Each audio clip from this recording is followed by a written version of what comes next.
After devastating strikes and a near war with Israel, Iran signals it's ready for nuclear talks.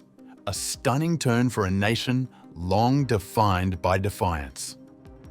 But with US deadlines looming and Israeli generals vowing to strike again, is Tehran choosing survival or simply buying time for the next fight?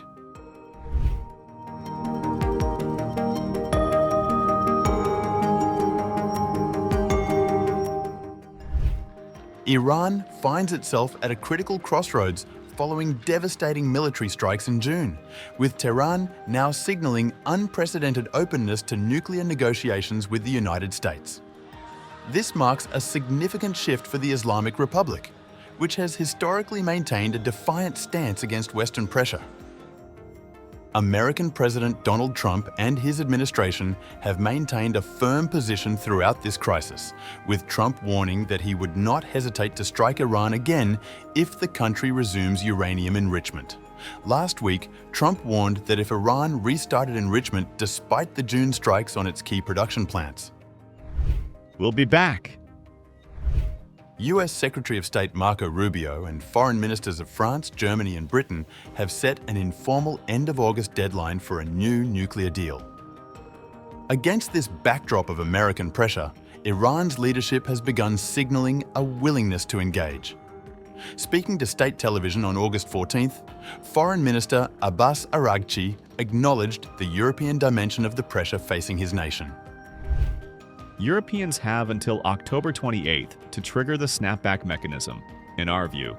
Given their positions, including their insistence on zero enrichment, despite Iran's enrichment rights under the 2015 nuclear deal, they lack the legitimacy to discuss or apply any part of the deal, including snapback. Iran, China, and Russia are in a legal dispute with the 3 European countries in the UN Security Council over whether they have the right to trigger snapback. Our view is they do not, and even if they did, it lacks legitimacy.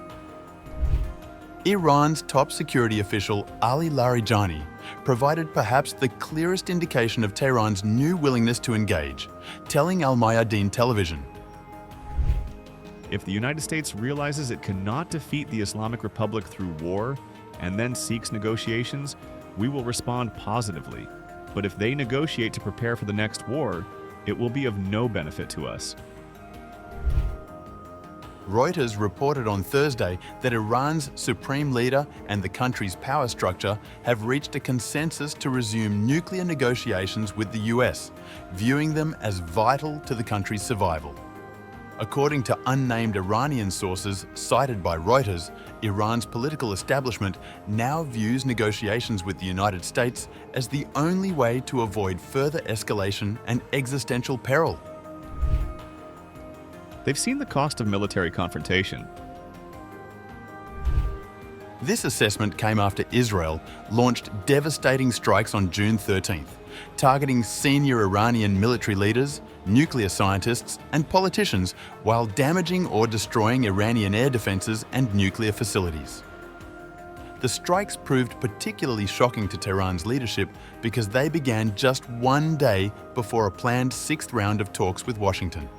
Foreign Minister Araghchi made Iran's conditions for renewed talks explicit. Assurance should be provided that in case of a resumption of talks, the trend will not lead to war. First of all, there should be a firm guarantee that such actions will not be repeated. The attack on Iran's nuclear facilities has made it more difficult and complicated to achieve a solution based on negotiations.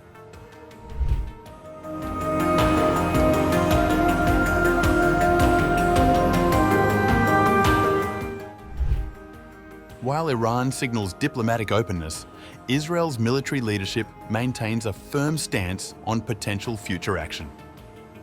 Lieutenant General Eyal Zamir, Israel's military chief, spoke at a military college ceremony, making clear that Israel remains prepared for additional strikes. "We struck Iran and its axis, whose declared aim was our destruction. We launched a preemptive war to remove an existential threat that had recently developed, before it became an actual threat."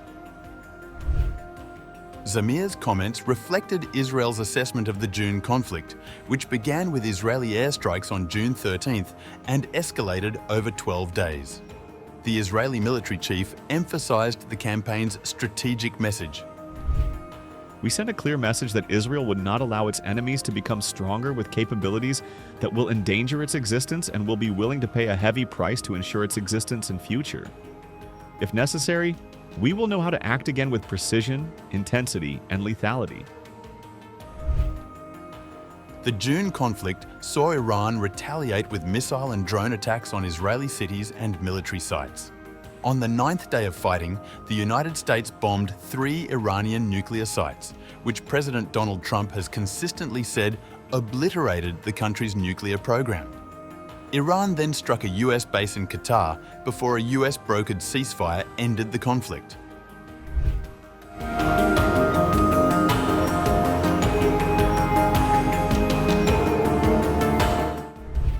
The conflict between Iran and Israel extends beyond conventional military strikes into the realm of cyber warfare, with Iranian hackers successfully penetrating the communications of high-profile Israeli officials. Hebrew media outlets reported that Iran hacked former Justice Minister Ayelet Shaked's phone during the 12-day June war. Channel 12 News reported that Iran tried several times to hack the former Yamina Party leader's phone and succeeded in getting her to click a link that allowed access to her device. According to the report, the Shin Bet informed Shaked of the hack around 2 weeks after it occurred. The Ynet news site, citing unnamed associates of Shaked, said the hack only compromised her Telegram account, which contained nothing of significant interest. However, this wasn't Iran's first attempt to spy on the former minister. In 2016 and 2017, while serving as Justice Minister, she was warned by then Shin Bet director Nadav Argaman that Iran was spying on her and listening in on her phone conversations. This latest breach represents part of Iran's broader cyber offensive against Israeli targets. Since the Hamas-led October 7th massacre, Iranian operatives and cybercrime groups aligned with the Khamenei regime have escalated their cyber attacks on Israeli government and private sector infrastructure. The scope of Iranian espionage activities has proven extensive. As of last month, Israeli law enforcement had arrested at least 45 suspects involved in 25 separate cases since October 7th, 2023, according to an Israel police spokesman. Charges have been filed against 40 of them, according to a security official.